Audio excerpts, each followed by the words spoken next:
Hi everyone.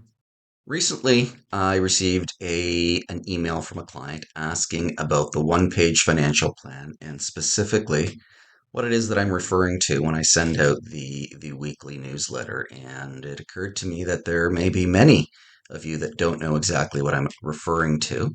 So I decided to make this video, and I'll actually send out a series of videos letting you know what it is and how it can help you. And if you'd like, if eventually I'd like to have all my clients have one.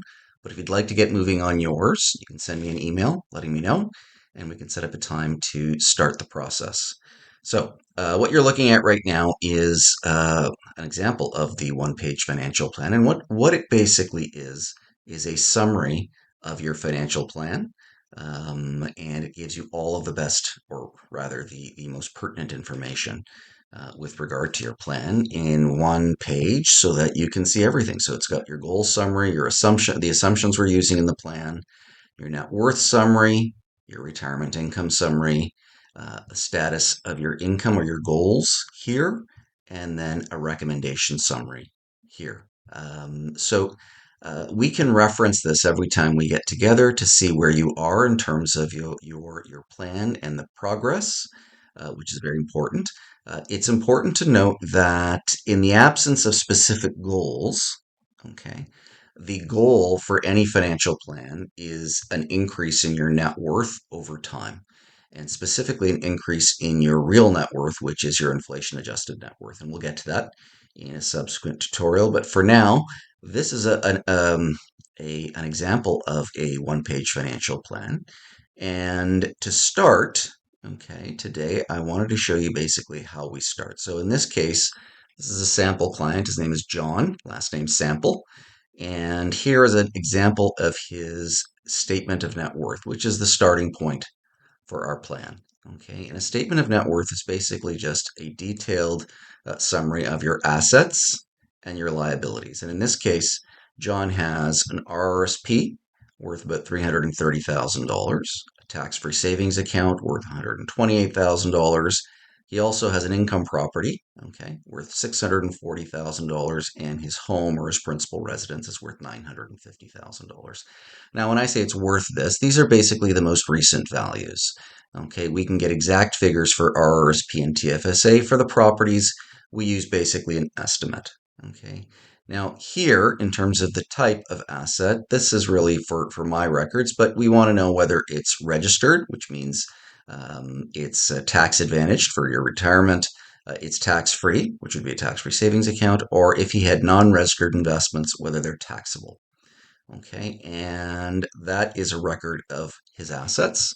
Down here we have his liabilities. So he has a mortgage on his principal residence, about $260,000, and he has a mortgage on his investment property of about $150,000. Okay, that makes up his statement of net worth.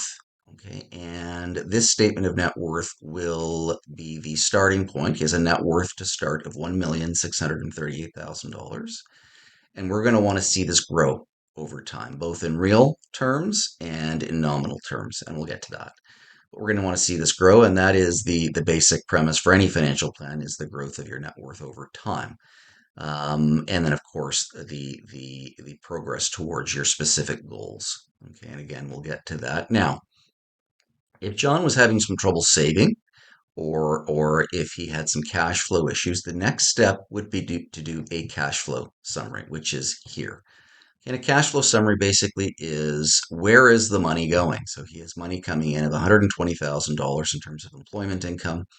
His net rental income is about $12,000. That's after expenses. Okay. So he has about $132,000 in income. $35,900 will be going to taxes. And then we record the rest of his expenses. So his housing related expenses here, and this is all on an annual basis. His debt payments, his asset contributions, and so on. Now, I'm going in the interest of expediency, I'm going to make this shorter. But basically, we're going to want to see whether he has positive or negative cash flow. Is there more money coming in than going out? And that is very, very important. If not, we're going to have to make some changes. Cash flow is king. So if there was more money going out than coming in, this is the first place. This is where we'd have to start. We'd have to make some changes to the cash flow because we need to have more money coming in than going out.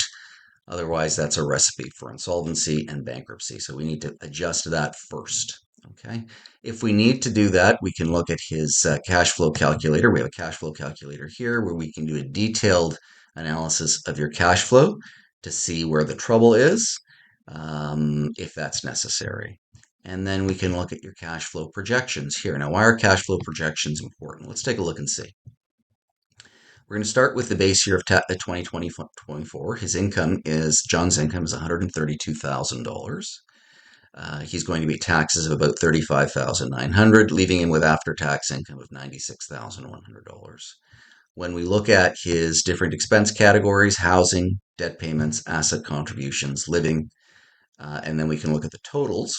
Okay, we can see that his net income after deductions is about $30,000. Okay, and we're paying tax of $35,900, housing costs of $15,400, debt repayments of $25,376, and so on. Okay, and why is this important? Well, we can see where the money is going, and if there's an abnormally large amount going to any particular category, we know that we need to dig deeper into that category to see where that money is going. But a good way to look at things is, let's say we go 5 years down the road to 2029, okay, and we want to see the accumulated totals. And this is important. It's an eye opener. So we've got accumulated total income of about $832,000. We've got tax accumulated of about $226,000. So you can see how much of our income is actually going to tax. So we can look at ways to reduce this because that's our biggest expenditure by far. Okay, housing of about $97,000, debt repayments of about $160,000, asset contributions of about $120,000, and lifestyle expenses of about $40,000. You can see the debt repayments and the tax are eating into our income substantially. If we can figure out ways to reduce the amount of tax we're paying or reduce the debt payments, okay, that's going to save us a huge amount of money, and it's going to go directly to our bottom line in terms of increasing our net worth. Okay, so that is the cash flow. The next step after that, after we've done a net worth statement and if necessary a projection, a cash flow projection, is going to be to look at your asset contributions. And in this case, you've got the RRSP. So we're going to go, we're going to go to your registered asset contributions, which are here. Okay, and we will actually pick this up in the next tutorial, but what we're going to do basically is we're going to look at the projected balance or projected values for your RRSP. And then once we've got projected values, taking into account your contributions, rate of return, and any indexing of the amounts that you're putting in, we can do different periods if you want to change the amounts over time. Then we're going to look at how much can we take out at the date that we are at least considering retirement, and what is a realistic amount in terms of income that we can generate from our assets down the road. So we'll get to that in the second tutorial. Again, if you want to start your one-page financial plan, let me know. Send me an email and we can get started. Otherwise, I will have another tutorial for you taking off from here next week. Thank you.